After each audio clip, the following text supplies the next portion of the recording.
ప్రతిరోజు కూడా ప్రభువు ప్రతి మనిషితో భయపడద్దు, భయపడద్దు, భయపడద్దు, నేను నీకు సహాయం చేస్తాను, నేను నీకు సహాయం చేయవాడును, నేను నీకు తోడై ఉన్నవాడనని చెప్పి ప్రభువు ఏదో ఒక మాట ద్వారా ఈ లేఖనాల ప్రకారము ప్రతి మనిషికి కూడా ప్రతిరోజు కూడా భయపడద్దు అనే మాట అనేది సెలవిస్తున్నాడు. కానీ ఆ స్వరాన్ని, ఆ యొక్క మాటను ఎవరు కూడా పట్టించుకోకుండా, ఎవరు కూడా మరి తీసుకోకుండా, ప్రభు సెలవిచ్చారని తీసుకోకుండా ప్రతి మనిషి కూడా మనం భయపడుతూనే ఉంటామనేది మరి సర్వే ప్రకారం మనకి అర్థమవుతుంది. ఎందుకు మనిషి భయపడుతున్నాడు?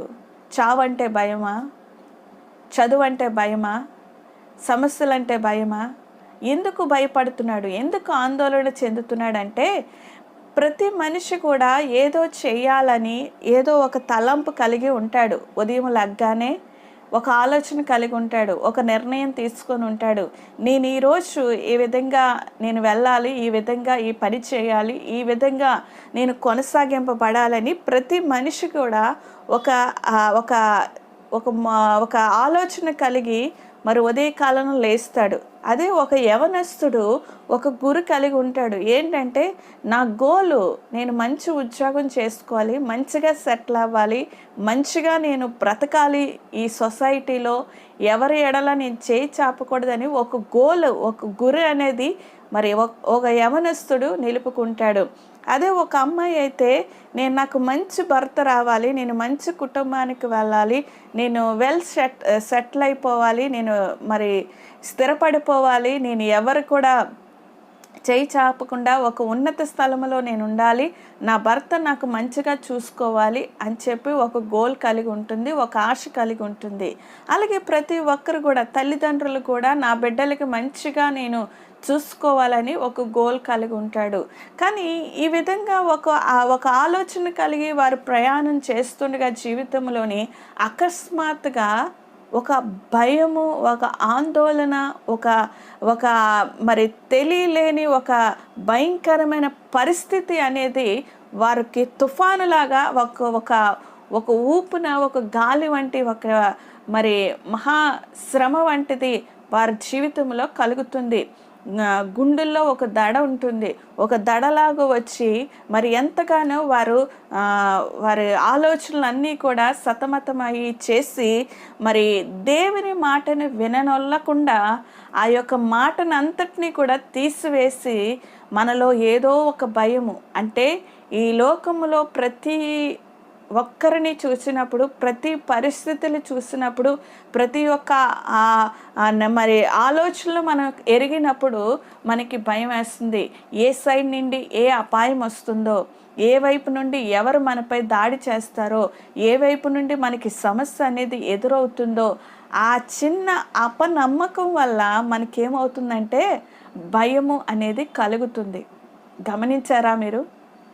మనం ఎప్పుడైతే అపనమ్మకంతో ఉంటామో, అపనమ్మకంగా జీవించాలని అనుకుంటామో, అంటే మనం ఒక గురి కలిగి ఉన్నాము, ఉదయం లెగ్గానే ఒక పని చేయాలనుకుంటాం, ఈ జీవితంలో మనం చేస్తే ఇది సక్సెస్ అవుతామని ఒక గురి కలిగి ఉన్నప్పుడు కూడా మనకి అకస్మాత్తుగా ఏమవుతుందంటే ఒక తెలియలేని అపనమ్మకం అనేది సాతానుడు కలుగు చేస్తాడు.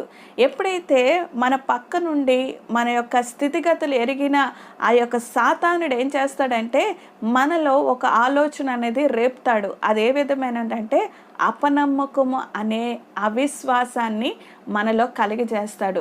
ఎప్పుడైతే కలిగజేస్తాడో మనలో భయం అనేది పుట్టుకొని వస్తుంది, మనలో ఆందోళన అనేది పుట్టుకొని వస్తుంది, మనలో ఏదో తెలియలేని ఒక భయంకరమైన ఒక సమస్యలో చిక్కుకున్నామేమో, ఒక సమస్యలో మనం ఉండిపోయామేమో, ఆ సమస్యలో మనం ఇంకా బయటికి రాలేమేమో, ఆ సమస్యలోనే మనం కూరుకుపోతామేమో అని చెప్పి మనిషి శరీరాన్ని బట్టి, శరీర ఆలోచనలు బట్టి మనం ఏమీ చేయలేం కదా, మనకంత శక్తి లేదు కదా, ఈ యొక్క ఊబి నుండి బయటికి రాలేము కదా అని చెప్పి ఆ యొక్క అపనమ్మకము, అవిశ్వాసము ద్వారా ఏమైందంటే మన జీవితంలో భయం అనేది మనలోకి వస్తుంది.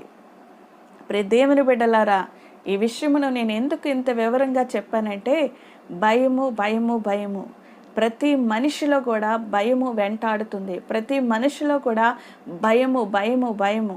ఎందుకు వచ్చింది ఈ భయం అంటే అవిశ్వాసం వల్ల వచ్చింది. ఎందుకు వచ్చింది ఈ భయం అంటే మన చుట్టూ ఉన్న పరిస్థితులు మనం ఎప్పుడైతే గమనిస్తామో, మన చుట్టూ లోకాన్ని ఎప్పుడైతే చూడగలుగుతామో, ఆ లోకమును బట్టి మనలో అవిశ్వాసం వస్తుంది. ఆ లోకమును బట్టి అనగా ఈ లోకము శాశ్వతం కాదని ప్రభు సెలవిచ్చినది కూడా మనం ఈ లోకము బట్టి ఈ లోకములో ఉన్న మనుషులను మనం ఎప్పుడైతే చూస్తామో మనలో భయం అనేది అపవాది కలగజేస్తాడు. చిన్న మాటను మీకు జ్ఞాపకం చేస్తున్నాను దేవుని లేఖనంలో నుంచే. అదేమనగా యేసు ప్రభు దోణిలో లేడు, శిష్యులందరూ కూడా దోణిలో వెళ్తున్నారు పరిచర్య కోసం. వెళుతూ ఉండగా అకస్మాత్తుగా పెద్ద తుఫాన్ వచ్చింది. తుఫాన్ వచ్చినప్పుడు శిష్యులందరూ కూడా భయపడుతున్నారు. ఏం చేయాలో వారికి తెలియలేదు. తెలియకపోవడం బట్టి వారిలో అపనమ్మకము అవిశ్వాసం వచ్చి చాలా భయపడుతున్నారు. మేము మునిగిపోతామేమో, మమ్మల్ని రక్షించేవారు ఎవరు కూడా లేరేమో, ఈ దోణి ఈ నీటిలో మునిగిపోతుందేమో, ఇన్ని మాకు ఎంతో భయంకరంగా ఉన్న ఈ యొక్క తుఫాన్లో మేము ఎలాగా ఒడ్డుకి చేరగలమేమో అని చెప్పి అవిశ్వాసం అనేది వారిలోకి వచ్చింది. అది కాకుండా యేసు వారికి ఎదురుగా నీటి మీద నడుచుకుంటూ వారి దగ్గరకు వచ్చినప్పుడు భూతమని చాలా భయపడ్డారు. యేసు చెప్పాడు, నేనే, భయపడవద్దని వారికి సెలవిచ్చాడు. ఎప్పుడైతే సెలవిచ్చాడో ఆయన నీటి మీద ఎప్పుడైతే నడుస్తున్నాడో పేతురుకి ఒక ఆశ కలిగింది. నేను కూడా నడవాలా అని ప్రభువుని అడిగినప్పుడు ప్రభువు రమ్మని పిలుస్తాడు. పేతురు నీటి మీద నడుస్తున్నప్పుడు అకస్మాత్తుగా తుఫాన్ లాంటి ఒక గాలి రాగానే పేతురు భయపడ్డాడు. ఎందుకు? అప్పటి వరకు కూడా యేసు వైపు చూస్తున్న పేతురు, యేసుని చూస్తూ నడుస్తున్న పేతురు, నేనే భయపడద్దని చెప్పిన స్వరాన్ని వినిన నడుస్తున్న పేతురు అకస్మాత్తుగా తుఫాన్ లాంటి గాలి వచ్చినప్పుడు ఏమైందో తెలుసా? దేవుని బిడ్డలారా, మునిగిపోతుండగా ప్రభువా మమ్మల్ని రక్షించని పేతురు అడిగినప్పుడు ఆయన కుడి హస్తంతో పైకి లేవనెత్తాడు. విశ్వాసం కలిగి ఉండమని పేతురుకి చెప్పి దోణిలో ఎక్కి అద్దరికి చేరారు. ఈ మాటను మీకు ఎందుకు జ్ఞాపకం చేస్తున్నానంటే మన చుట్టూ కూడా అపవాది శక్తులున్నాయి. మన చుట్టూ కూడా అపవాది ఎంతగానో మనల్ని అలుముకున్నది. అంటే లోకమంతా కూడా లోక అధికారి, లోక అపవాది మన చుట్టూ ఉన్నప్పుడు దేవుని బిడ్డలను ఏ విధంగా భయపెట్టాలి, ఏ విధంగా నాశనం చేయాలి, ఏ విధంగా వారిని అవిశ్వాసంలోనికి తీసుకొని వెళ్ళాలి అంటే యేసు వైపు చూడకుండా, ప్రభువు వైపు చూడకుండా వారిని ఏ విధంగా పడగొట్టాలని ఉద్దేశం కలిగి అపవాది అనేకమైన ప్రయత్నాలు అనేది చేస్తారు. అందులోని మీరు సక్సెస్ అయితే, ప్రభువుని చూచినట్లయితే అది సక్సెస్ అవుతారు. దేవుని చూచి ఎప్పుడైతే మనం నడుస్తామో, లేఖనాలు ఎప్పుడైతే నమ్ముతామో, లేఖనాలు మాటలు ఎప్పుడైతే విశ్వసిస్తామో, లేఖనాలు వాగ్దానాలు ఎప్పుడైతే స్వీకరిస్తామో మనము సక్సెస్ అవుతాం లైఫ్లోని.